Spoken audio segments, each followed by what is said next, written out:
Sa kusina, binalikan naman ni Ralph ang nangyaring komprontasyon ng kaduo niyang si Dustin at ni Clarice. Alam mo, hindi pa rin ako makapaniwala kagabi. Iniisip ko yung nangyari kahapon. Sabi ko, wow.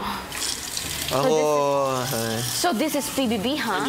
I saw that coming. Alam mo, nag-worry ako sa'yo kagabi, Ralph. Diba, ang tagal ako natulog, mas matagal ka. Dami kong kagabi. Iniisip ko kayo lahat, especially mga nag-away and saka ikaw, Ralph. Kasi sabi ko, oh, third time around. Exactly, that's why. It's not just that. I could have made the whole thing avoided if I had the right to talk. Because I knew exactly what Ate Klang was gonna say ulit. And una pa lang, sana na-explain ko na yun kay Dustin. Oo naman na, alam natin na magiging okay naman talaga sila in the end. Ba't magmamarka yan sa tao? Ay.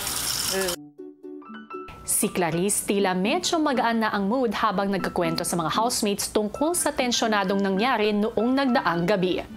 Kabutihan pan lahat man naman yung ginawa mo. Sabi yung about sa love team kasi ang gano'n kasi napipinpoint ng mga dahilan ni Vince ni Dustin. Ba't mo ako dinadamay, Ate Klang? Sorry na. Alam mo yan, hindi ko mag-guess kasi kami nibiyakan.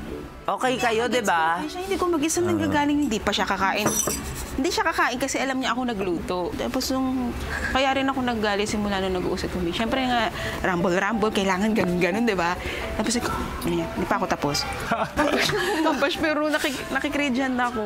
Ito namang isa, sineryoso naman yung paghihiwalay yung love team nila. Akala mo naman 3 months na nagka-developan dito. Tutuusin kami pa nga mas love. Parang ang sama-samang tao ko. Kasi ako gets talaga tutuusin din nga lang ako nga, siguro pag leader that time, nung sinabi mo nang nag-start na paper pressure ko na kayo, siguro kahit yung mga laro-laro nila, Josh, may inis na ako doon. Ano nangyayari? Matutuusin ang problema ko nung 2 hours na lang, yung paano pagkasyahin nyo. Naging problema ko pa, bakit galit sila? Naging problema ko pa sila. Klarong-klaro, kuya. Ang punto ni Ate Klang, sundin nyo lang kami. Kung paano sila O yan, andi na ulit. Back to love team na ulit sila. Sorry, my God, nakakaya sinabi. Pero nasabi ko yung nasa utak ko. Ate, atake mo dun.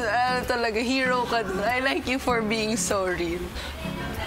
Alam mo, dapat nga pinalakpakan kita kagabi. Maya-maya pa ay sumama na rin si Bianca sa usapan. Naging totoo ka lang kagabi, ate. No, Biax. Sorry, ate. Okay.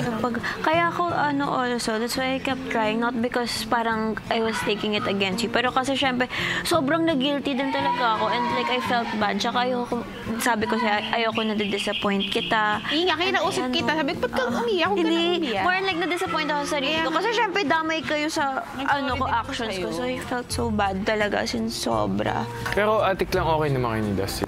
Pero ano yun, ha? Once hindi ka natakot lumabas, malalabas mo talaga kung sino ka talaga sa bahay. Sa reality show to, alam mo dapat kung ano yung tama at mali, yun lang.